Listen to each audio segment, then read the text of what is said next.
Olá pessoal, Marco Cico aqui, dando sequência à nossa série aqui de estudos, às nossas mensagens aqui, baseados na carta de Paulo aos Romanos, capítulo 12, especificamente versículos 9 ao 11. Estamos falando aqui das virtudes recomendadas. Na reflexão anterior falei sobre a questão de amar uns aos outros cordialmente, e enfim, falamos, refletimos. Dando sequência, vamos falar aqui sobre o versículo 11. Nós vamos nos atentar a esta frase aqui, olha. No zelo não sejais remissos. Vou ler o versículo inteiro. Sede fervorosos de espírito, servindo ao Senhor. Ponto.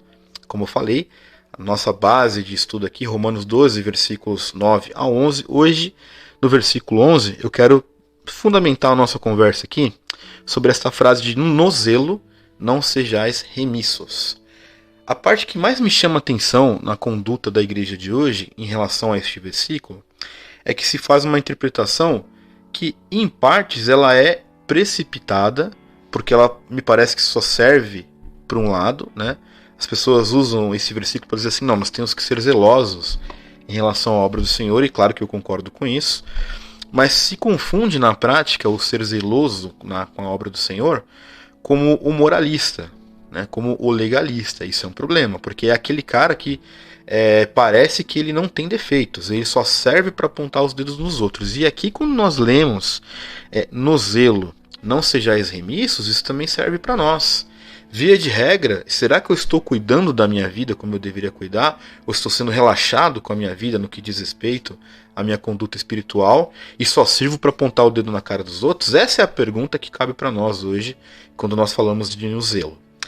Sobre o zelo, né? Enfim. Primeiro, nós temos que ser corajosos e temos que ser, sim, disciplinados em relação ao cuidado que devemos ter em nossa caminhada e vida cristã. Isso é um fato, e se nós vacilarmos, se nós não tratarmos isso com a devida seriedade, inevitavelmente, ou é uma questão de tempo, nós vamos falhar, porque somos tendenciosamente inclinados ao pecado. Isso é fato.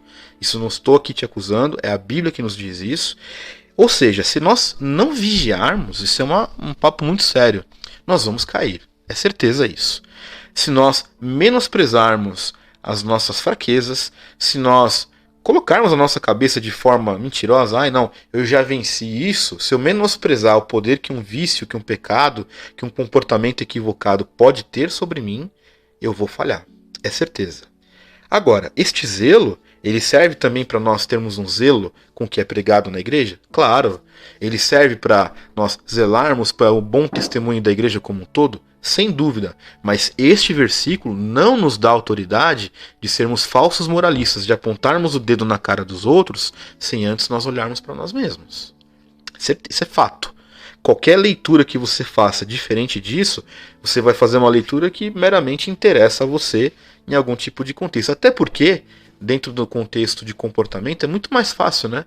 Quando nós apontamos o dedo na cara do outro e vendemos uma falsa aparência de piedade e falamos, você fez isso, você faz aquilo, sem olhar para a grande vileza que há no nosso coração. É muito mais fácil, é muito mais confortável você apontar o dedo para a cara dos outros sem misericórdia, isso é certeza. Agora, quando nós estamos falando de vida cristã autêntica e falando deste trecho, desse capítulo aqui, nesses versículos bíblicos, tratando de virtudes recomendadas, é uma via de mão dupla. Eu tenho que zelar pela igreja? Sim. Eu tenho que zelar para que a sã doutrina seja pregada? Sim. Eu tenho que zelar para o bom testemunho da igreja? Sem dúvida. Isso me dá o direito de ser legalista? Não, porque eu também tenho que zelar sobre mim. Então, eu tenho que zelar sobre a minha vida para ver se eu não estou sendo um falso moralista? Sim. Eu tenho que chegar diante de Deus em sinceridade para dizer a Ele, Senhor, estou falhando? Sim, isso é zelar pela sua vida. E qual é a forma que você tem de zelar pela tua vida? É justamente quando você reconhece diante de Deus os seus pecados. Quando você reconhece diante de Deus as tuas limitações. Quando você vai diante de Deus orar em sinceridade e você tem um profundo conhecimento sobre si. Essa é a verdade, meus irmãos, é que às vezes o conhecimento da Bíblia, para muitas pessoas, dá a eles uma falsa sensação de estarem acima de um patamar dos outros. Dá a ele uma falsa ilusão de si mesmo. Não, eu acho que eu sou o cara. Às vezes a pessoa não fala isso, mas ela se comporta como se fosse isso. E aí é um analfabeto bíblico, porque é excelente para cuspir versículos na cara dos outros, e um baita de um hipócrita que não serve para usar esses mesmos versículos para si mesmo. É muito tenso isso. Então, quando a gente fala sobre caráter e ética, a gente começa a entender, finalmente, né, talvez este versículo nos dê muito mais clareza, embora eu tenha tentado tocar nisso nas outras reflexões, que só vai fazer sentido essas questões quando parte de começar por mim. Então, antes de eu sair praguejando e ditando regras, deixa eu olhar para mim mesmo.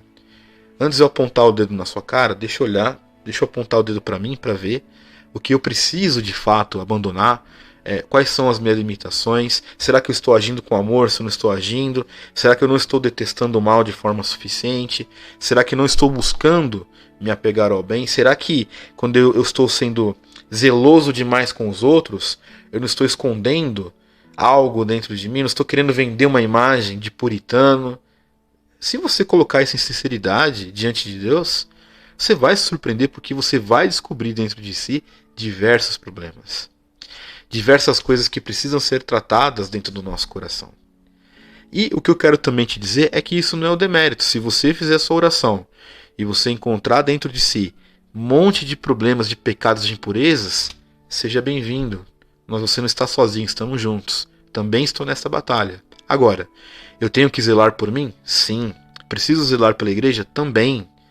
Mas só vai fazer sentido, só vai abandonar esse contexto hipócrita quando qualquer crítica que eu faça a você, ela tem que servir diretamente a mim. É assim que funciona o Evangelho. Então, a melhor parte que eu entendo do Evangelho é essa, que ela não dá a ninguém um poder absoluto de ser melhor do que ninguém, porque pecadores todos nós somos. A Bíblia fala que todos pecaram. Agora, somos salvos pela graça, reconhecemos isso, vamos buscar os frutos do Espírito, vamos andar como pessoas que entendem o tamanho da misericórdia que foi direcionada para nós, sem dúvida. Como é que eu posso fazer isso? Deixa eu zelar pela minha vida, eu preciso cuidar da minha saúde espiritual. Deixa eu amadurecer espiritualmente, eu preciso ser alguém mais centrado, eu preciso conhecer mais do Evangelho, porque desta forma, quando eu conheço mais do Evangelho, eu posso servir alguém com mais eficiência. Aí eu posso de fato zelar pela igreja, porque eu entendi que eu estou zelando por mim também. O bem que eu quero a mim, eu também quero para que a igreja também produza, que ela cresça, que ela traga os frutos bíblicos, né? Não estou falando de crescimento numérico, estou falando de crescimento de maturidade, de caridade, enfim. Então, o versículo para nós hoje é este. No zelo, não seja remissos. Que zelo é esse? O zelo que você tem que ter pela tua verdade, pela tua vida. Não seja hipócrita. Zele pela tua vida com integridade. Não seja preguiçoso em zelar por você. Não seja remisso, tem a ver com isso. Se você é muito afobado para apontar o dedo na cara dos outros, não seja também desta forma contigo. Ou seja, calma, trabalhe dentro de si, busque em você melhorar, seja zeloso consigo, porque desta forma é a forma que você vai ser zeloso com a igreja. Partindo do pressuposto correto, a igreja não é o prédio, a igreja não é a instituição, a igreja são pessoas, é a assembleia, é o ajuntamento das pessoas que se reúnem num prédio. Então, partindo do ponto que você está zelando sobre si, para que você possa ajudar a igreja, você está fazendo a sua parte essencial como igreja de cuidar de si, para que depois você possa cuidar dos outros. No zelo, não seja remisso.